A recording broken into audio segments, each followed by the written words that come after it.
Ketua Persatuan Gerakan Pembebasan Papua Barat Benny Wenda muncul membela Lukas NMB yang baru saja ditangkap KPK beberapa hari lalu. Menurutnya, kasus korupsi yang dituduhkan kepada Gubernur Papua itu adalah rekayasa.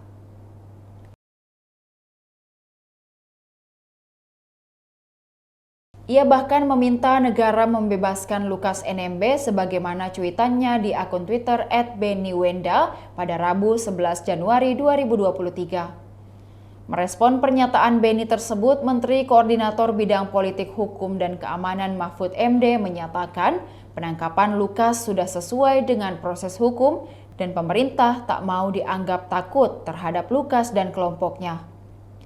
Mahfud bahkan tak peduli dengan perkataan Benny Wenda dan menegaskan jika negara tidak takut pada Lukas NMB dan gengnya, kata Mahfud di Kompleks Jakarta Istana Kepresidenan, Jakarta, Jumat 13 Januari 2023. Mahfud menyatakan aparat hukum tidak akan mendalami hubungan NMB dengan pemimpin kelompok separatis tersebut. Mahfud pun mengaitkan kemunculan Benny Wenda yang membela NMB dengan urusan politik. Enggan memikirkan mengapa Benny Wenda tiba-tiba muncul membela NMB, seperti diketahui NMB ditangkap oleh Komisi Pemberantasan Korupsi pada Selasa 10 Januari 2023 lalu dan kini telah ditahan di Jakarta.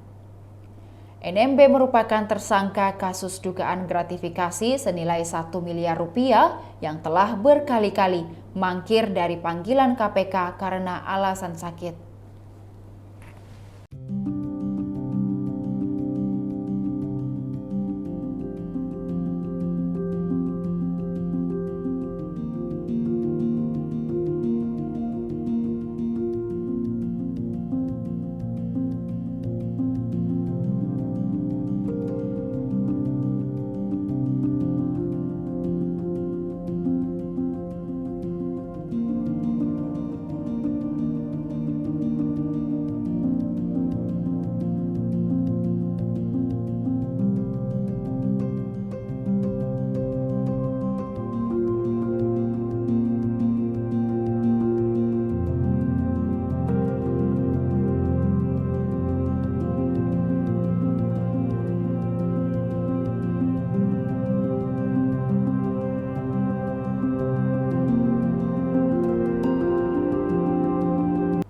Demikian Tribun Hot News kali ini, saksikan berita lainnya hanya di kanal YouTube dan Facebook Tribun Timur.